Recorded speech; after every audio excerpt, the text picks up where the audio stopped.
जब कानून की रक्षा का दायित्व निभाने वाली संस्था स्वयं कटघरे में खड़ी दिखाई देने लगे, जब संविधान की आत्मा पर प्रश्न चिन्ह उभरने लगे, जब पुलिस प्रशिक्षण में पढ़ाए जाने वाले विधि विधान व्यवहार में कहीं दिखाई न दे और जब वर्दी धारण करते समय ली गई शपथ केवल औपचारिकता बनकर रह जाए, तब सबसे बड़ा संकट किसी एक व्यक्ति का नहीं बल्कि विधि के शासन का होता है। नमस्कार, मैं हूं ललित नारायण झा और आप देख रहे हैं एमएम भारत। लोकतंत्र की सबसे बड़ी शक्ति पुलिस की बंदूक नहीं बल्कि जनता का विश्वास होता है। यदि यही विश्वास दरकने लगे तो वर्दी और भय में अंतर मिटने लगता है। रक्षक और भक्षक के बीच की रेखा धूमिल होने लगती है और जब शासन की संवेदनशीलता पर भी प्रश्न चिन्ह उठने लगे, तब पूरा लोकतंत्र खतरे में या कटघरे में खड़ा दिखाई देता है। भोजपुर जिले के शाहपुर थाना क्षेत्र के बिलौटी गांव में भरत भूषण तिवारी की मृत्यु ने आज बिहार के सामने ठीक यही असहज प्रश्न खड़े कर दिए हैं।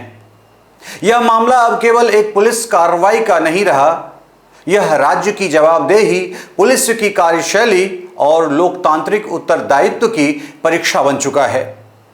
पुलिस का दावा है कि गोली आत्मरक्षा में चलाई गई।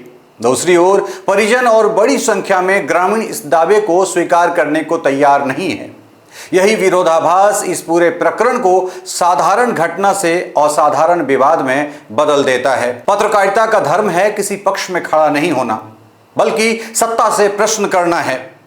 प्रेस की अपनी मर्यादाएं हैं, विधिक सीमाएं हैं और नैतिक दायित्व है।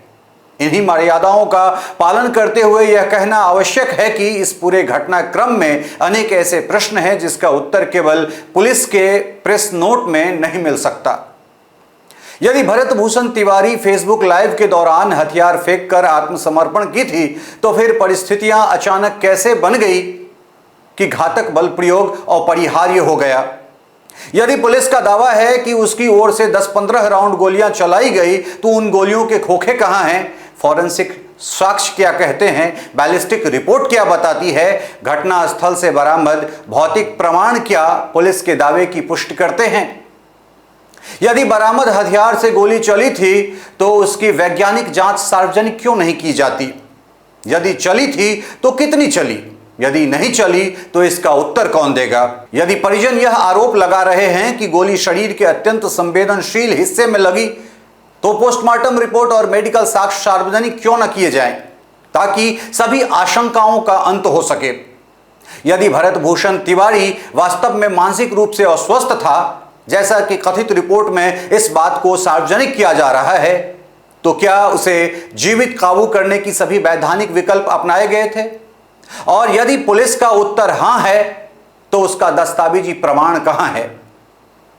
घटना के बाद जब हजारों लोग सड़क पे उतर आए, राजमार्ग जाम हुआ और व्यापक जनाक्रोश सामने आया, तो क्या इसे केवल कानून व्यवस्था की समस्या मानकर टाला जा सकता है, या यह पुलिस और जनता के बीच गहराते अविश्वास का संकेत है? और सबसे गंभीर प्रश्न, घटना के बाद पीड़ित परिवार और ग्रामीणों पर दर्ज की गई प्राथमिकी क्या निष्पक्ष विवेचना का हिस्सा है, या इससे भय का वातावरण उत्पन्न होने की आशंका बढ़ती है? इतिहास साक्षी है कि सत्ता की वास्तविक शक्ति आलोचना को दबाने में नहीं बल्कि प्रश्नों का उत्तर देने में होती है। लोकतंत्र में वर्दी कानून से बड़ी नहीं हो सकती और सरकार जनता से ऊपर नहीं हो सकती। यदि पुलिस की कार्रवाई विधिसम्मत थी, तो पारदर्शी और स्वतंत्र जांच सबसे पहले पुलिस के ही हित में होंगी, और यदि कहीं कोई चूक हुई तो उसका उजागर होना न्याय और लोकतंत्र दोनों की अनिवार्य शर्त है। यह जरूर है कि मुख्यमंत्री सम्राट चौधरी ने उच्च न्यायालय के सेवानिवृत्त न्यायाधीश से इस पूरे मामले को गंभीरता से, निष्पक्षता से जांच कराने की बात कही है, लेकिन पुलिस पर उठे ये प्रश्न चिन्ह आने वाले समय में पुलिस और बिहार सरकार के लिए गले की हड्डी जरूर बनती दिखाई दे रही है। याद रखिए, लोकतंत्र में सबसे खतरनाक स्थिति वह नहीं होती जब जनता प्रश्न पूछती है।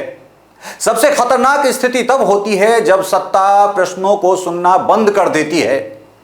जिस दिन जनता का विश्वास उठ जाता है, उसी दिन किसी भी शासन की नैतिक वैधता कमजोर पड़ने लगती है। इसलिए आज प्रश्न केवल भरत तिवारी का नहीं, यह प्रश्न है कि क्या बिहार में कानून का शासन चलेगा या फिर हर विवादित पुलिस कार्रवाई के बाद जनता को सत्य जानने के लिए संघर्ष करना पड़ेगा। निश्चित रूप से बिलोटी की जो घटना है और इस घटना के जो तथ्य उजागर हो रहे हैं, उसके बाद पुलिस मैनुअल और पुलिस से जुड़े, पुलिस या कार्रवाई से जुड़े कई संवेदनशील सवाल या फिर विवाद खड़ा कर रहा है और इसकी निष्पक्ष जांच आना बेहद आवश्यक है।